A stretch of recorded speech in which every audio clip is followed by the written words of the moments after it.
Good morning, Anne. Good morning, James. And good morning, everybody. Hopefully, as always, you are having a great weekend or a great week whenever it is that you are listening. So, Sunday morning. Once more. Once more. Are you happy to begin, Anne? I am, yes. Okay. Where would you like to start this morning then?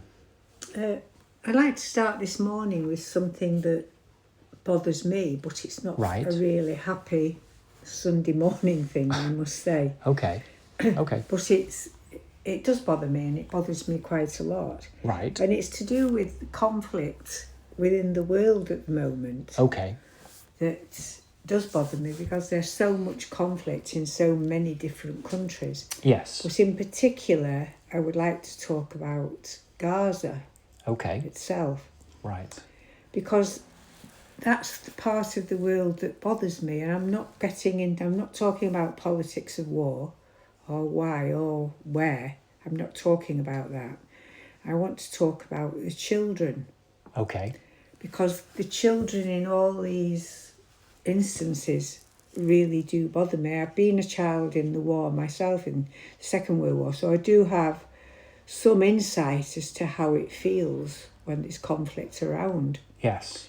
So, but for me, there is no excuse at all for a child to be blown to pieces anywhere, or to be getting food and to be shot. Okay. So Gaza bothers me more because we're talking about thousands of people who are hungry and children who are hungry. Tens of thousands. We're talking potentially towards millions. Yes, but I'm talking about millions of people who have lost their homes. Yes, that's true. Absolutely. And for myself, I can't understand where compassion has gone. Right. Because surely every single person should be compassionate towards children, no matter where they are in the world. Yes. They shouldn't be abused in any way at all. No. And I'm finding that people are talking more about whose fault it is, the war, rather than what is happening. Okay. And that's something that does bother me. You know, they're talking about who is responsible. For me, it doesn't matter who's responsible. Yes. It's happening, and it shouldn't be happening. No child should be put in danger like that. So whether it's Ukraine or whether it's Gaza, whether it's anywhere else, I mean, how many wars are going on at the moment? Right. I'm not sure how many, but I know there's a lot going on. There's not just those two. It's difficult. I'm going off the top of my head. It's difficult to quantify exactly because there are live hot wars, but there are also civil wars taking place and civil unrest. Yes. So, dependent upon which organisation the data comes from. I did read the other day, now this may be incorrect, but I did read it in terms of a couple of articles. They were talking about that there are more active live hot wars, conflicts now than there has been since the Second World War. Now, that may not be exactly correct because it's debatable at certain points in the last 70, 80 years about other conflicts. But the point being that live attritional war, displacement, death, and all the misery and wickedness that it brings, war, is definitely on the rise in the last 5 years, 3 years, 2 years. It's increasing. There is a feeling that the tempo is increasing, and many nations are moving from a place of peace and prosperity of the last 20, 30 years to a place of awareness. And now there is talk, and I'm sure you all listening have heard the government of this land talk about being on a war footing and being prepared for war and upping defence spending, upping the production of weaponry, planes, and artificial intelligence, drones particularly. So there is definitely, in language, in rhetoric, in feeling, and in reality with equipment, and certainly feeling with intention, a move towards greater global conflict. And for the children of this earth, it doesn't matter whether it was 50 years ago, 100 years ago, or now, or 50 years from now, or 100 years from now. It's never necessary, I agree with you, Anne, about a child being killed or maimed where they lose their sight, or they are losing their limbs, or they lose their entire family. So they become not only homeless, they become an orphan in the middle of a war zone. With no limbs. With no food, potentially, you're right, severely disabled. Yes. For their entire lifetime. It's not only, absolutely, it really bothers me, Anne. I mean, I've week after week, month after month, year after year now, I'm finding every single week in our conversations and in everything we're doing so much to be excited about, to be positive about, to be hopeful about. And all of you listening have been supportive in that. And we draw so much strength from each other. And there are so many good people in this world. And that continues later today, and it will continue through the week, and it will continue into our conversations. But underneath all of that, as well as all of that, has been this undeniable reality of the heartache. And I know that I'm not the only one that feels it, but I can speak for myself, and you've already highlighted how you feel, Anne, that this is awful. It already is awful that so many children on our planet Earth are living with either or all without a home, without a family, without an education, in abuse, being bought and sold, and everything else that's going on, often all at the same time to children, or some of them to children. All of it should never, ever, ever happen to any single child. It doesn't matter whether they're Palestinian or Israeli or Iraqi or Afghanistani or Pakistani or British or American. The mothers of this world will weep for their children no matter their colour or creed or religion. The fathers of this world will ache and will be drawn into further conflicts because of such wickedness from all sides in potential. So you're right. I 100% agree with you. Now is not the time to focus on responsibility. Now is a call to the conscience of you listening, to the conscience of the entire humanity. If your child was being shot whilst waiting for food, if your child's family was blown up and your child was left to wander the streets, would you not wish for the citizens and the human race, the citizens of Earth and the family of humanity on Earth, to care about that, to do something about it, or at least even talk about it, to show some feeling? Or do lives not matter because everybody's so fixated on their own life? Do other people's lives not matter? And does any child's life not matter? I struggle to contain the feelings because it's such an emotive subject. And you're right, Anne, I've spoken for a while now, so I will pass it back to you. It isn't just about Palestine, Gaza, and those families of the hostages as well within Israel. Their hearts must be aching that this is rolling on, and it doesn't seem that anybody in particular regimes want to even approach negotiating for peace. So the pain and suffering and heartache must be unbearable for so many different reasons, yet really all the same reason.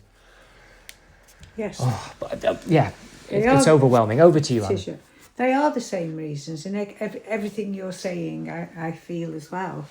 But I think my annoyance, and I think it is an annoyance, and I am annoyed about it. I was trying to find the word then, but I am annoyed about it, is that any man or woman can pick up a weapon of destruction and use it against an innocent. I don't know how they can use it over anybody, but I'm talking about an innocent child.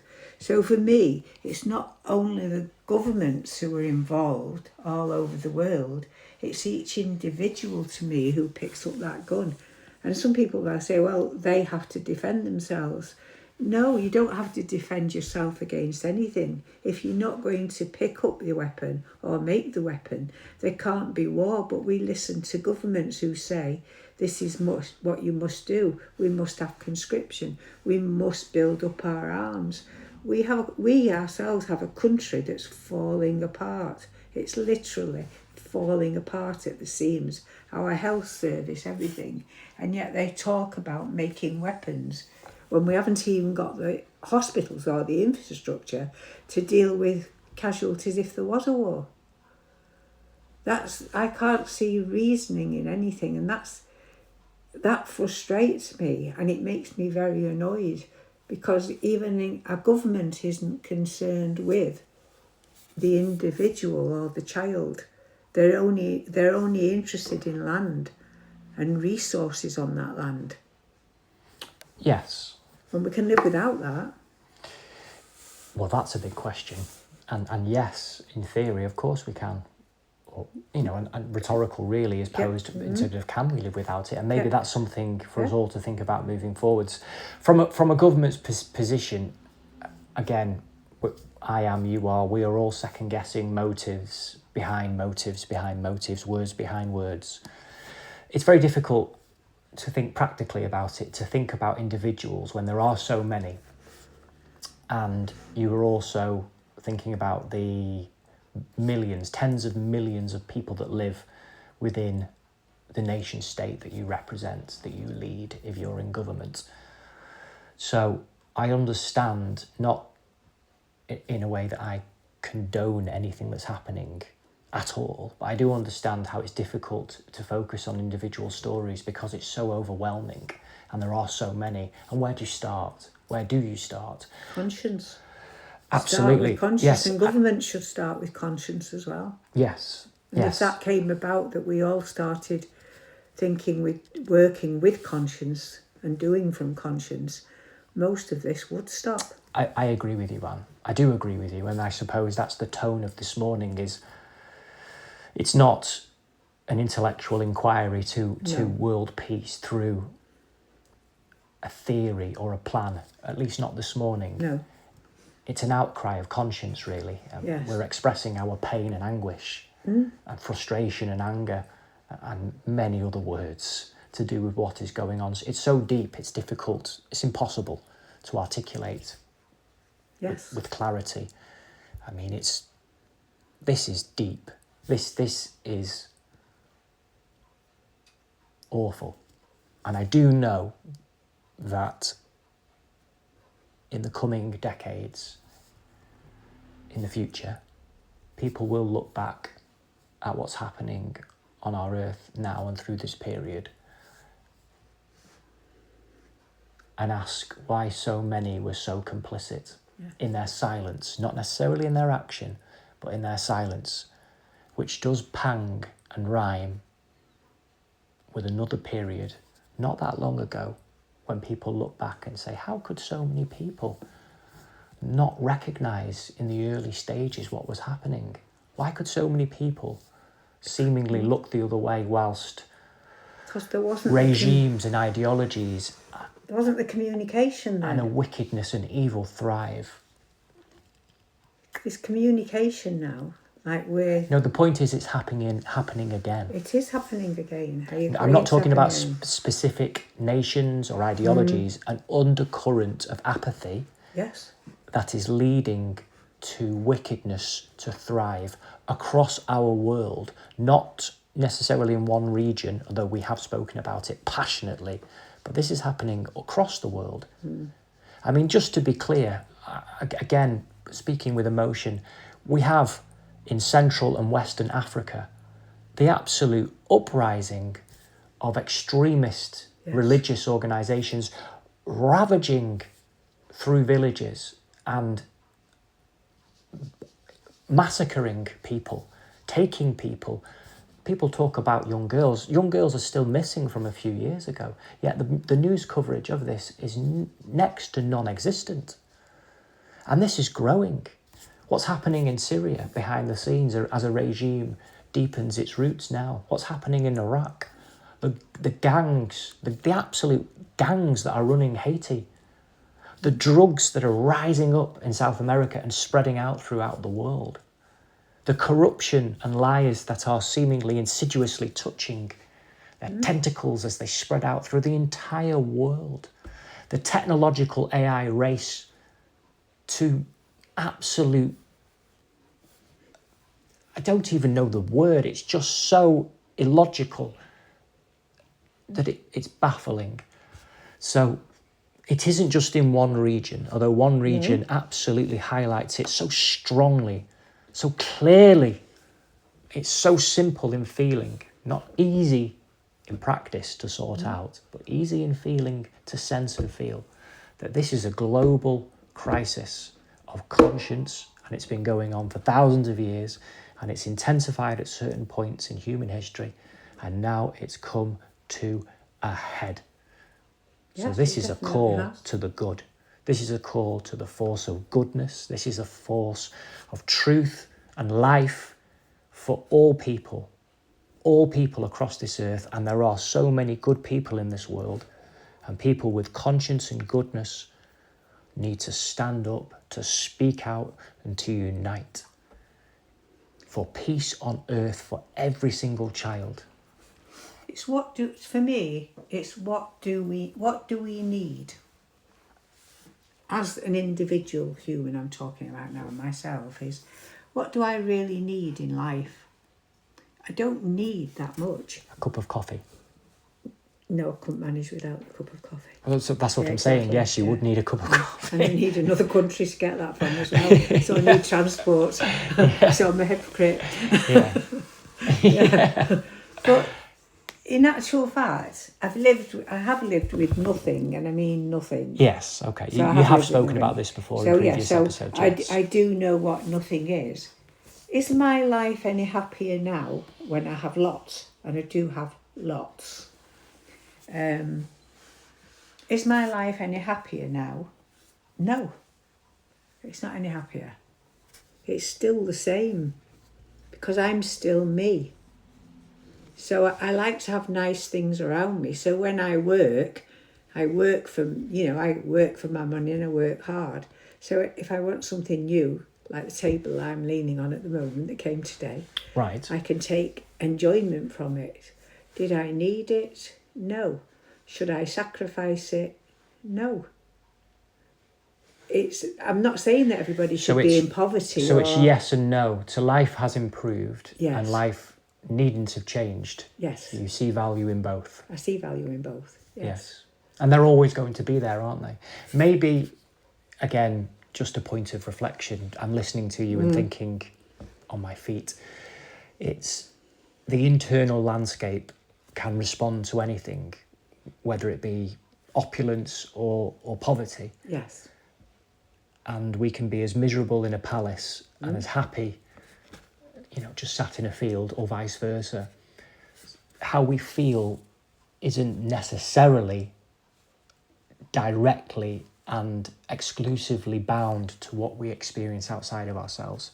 But there is a definite relationship between the external and the internal. Yes. That's philosophical, spiritual, I suppose, really, a point of reflection for us all this morning as to what is truly important. Is it things or feelings? And if we focus more on feelings, the things can support us or hinder us in experiencing feelings, but they're not the objective. They become the part of the interplay. They become part of the dance of life in the physical. Sorry to just finish my thought process, maybe more important than feelings, if played out fully, is conscience. And we need only ask one question: is our conscience clear or is it not? So if our conscience is clear, we can be at peace. And if our conscience is not clear, no amount of good feelings and no amount of nice things can bring that peace to your conscience. So one who is perturbed deeply, troubled deeply, challenged deeply, because the conscience cannot settle. Yes. And yet there can be another individual who wants for nothing, and other people's eyes are down and out, but sleeps soundly at night, knows who they are, has their own knowing, because their conscience, and I'm not placing any value judgment on this, and it will mean different things to different people, all of you listening this morning, but I'm sure you understand the point, or I certainly trust and hope that you do, that there is no price to place on conscience being clear, to have a clear there is no price. conscience, to feel enlightened, to feel light. Yes. I think looking into myself at the moment, Yes. I like people. Are you sure?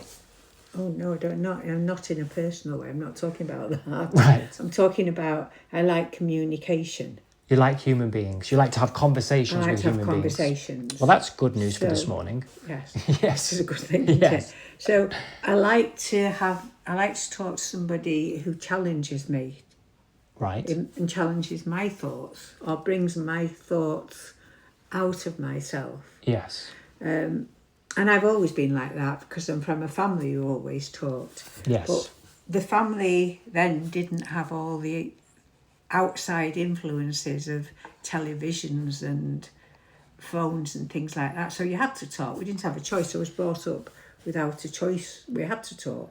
Yes. Even within the church or within school, we would have debates. There was lots of debates going on because there was a war going on as well. Yes. So there was lots of debates around and lots of noise as well. So I like to communicate. I like communicating. I like watching. I love people watching. Yes. But what I'm watching now and the people I'm watching, and I'm not talking about the people who are listening now, but lots of people are brain dead. They're really brain dead because if they can't get the phone, if they can't see the phone, there's a panic. Right. And this is adults, we're not talking about children. If the phone isn't within reach, they panic. And then they don't want to talk because the phone's going to ping. Like addiction. I think it's even more than addiction. I think it is brainwashing. Wow.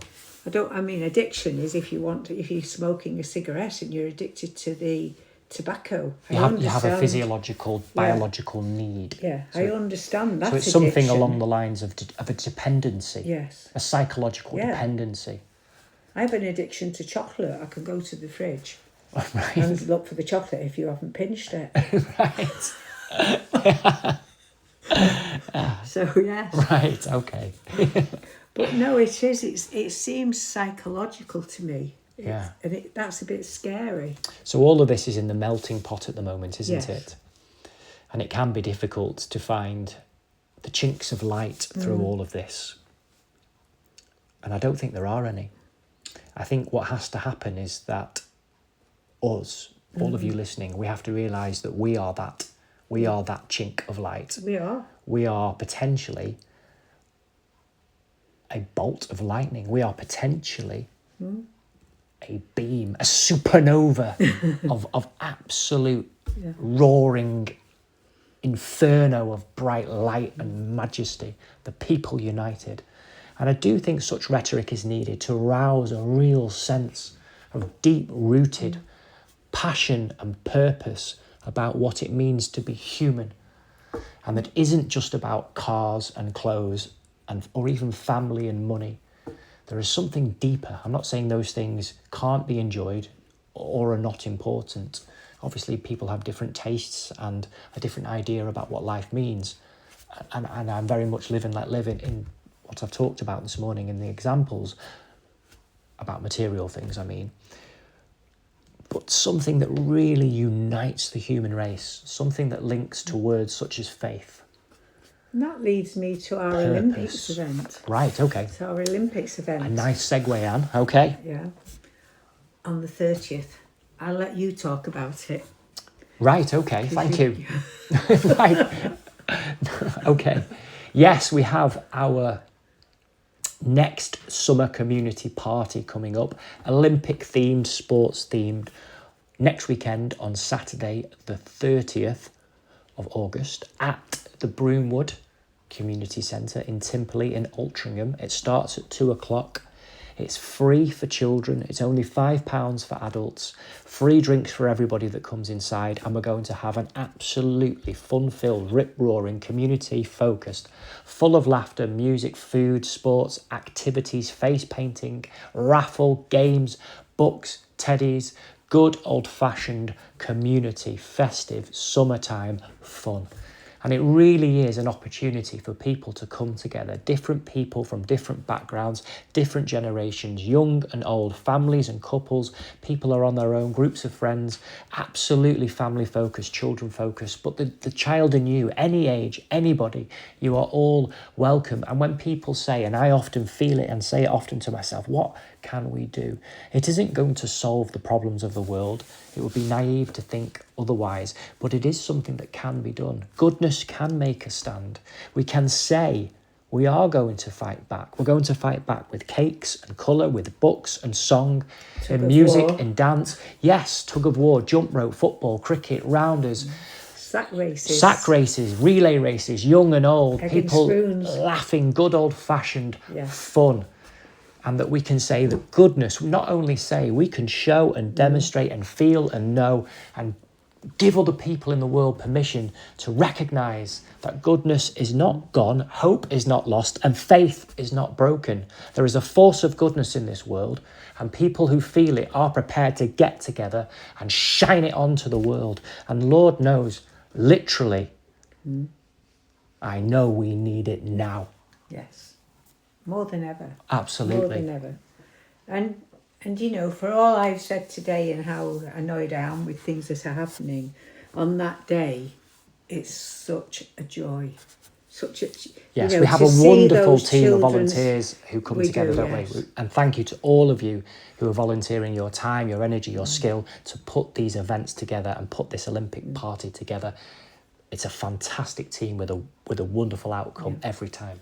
And we all will be dressing up. We all will be laughing and absolutely. And you know, it's from children, tiny children, from babies in prams to grandmas and granddads, and they're competing against each other. Yes.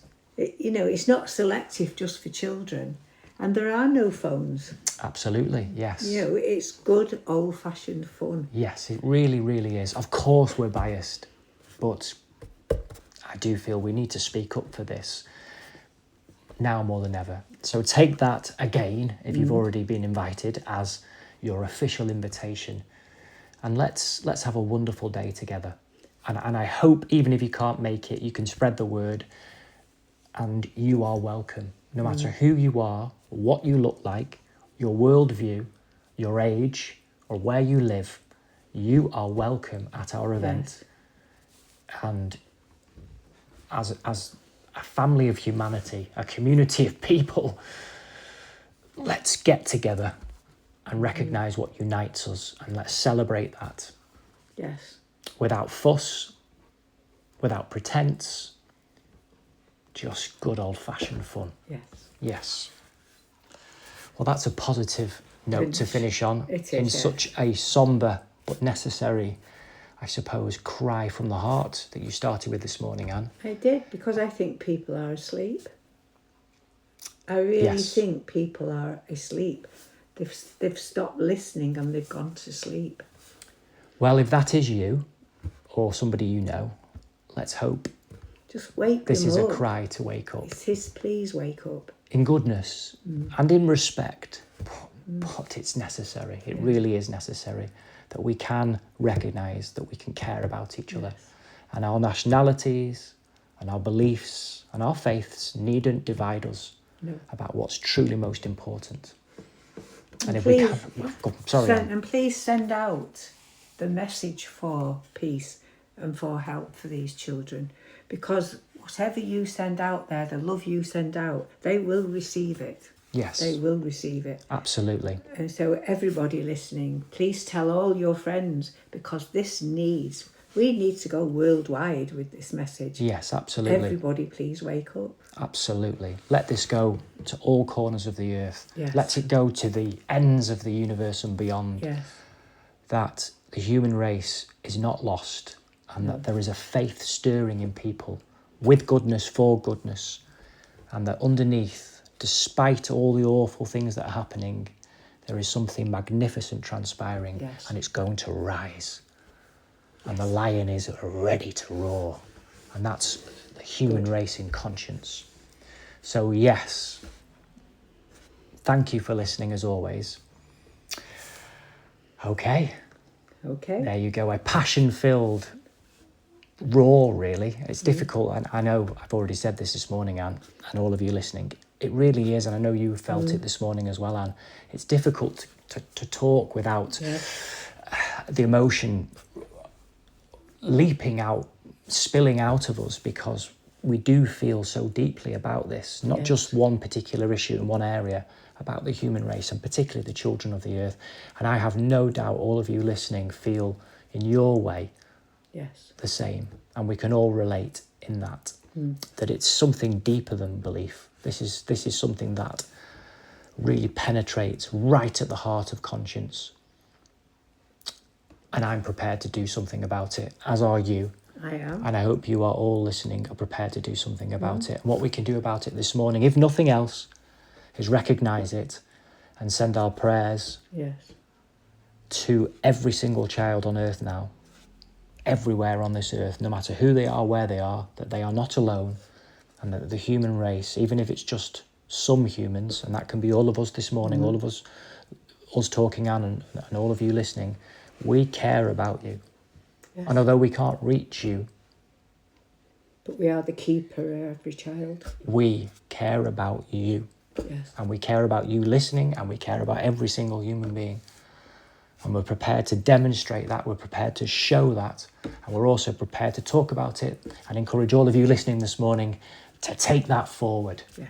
There we go. Let's go. Let's do this, people. Let's do it. I think that's about the third ending, but there we go. Let's wrap it up. Bye. Bye-bye. There you go. Have a wonderful weekend and wonderful week. And thank you for listening. And we look forward to being with you and speaking with you again next week, next Sunday. Okay. Goodbye, everybody. Bye. Bye-bye.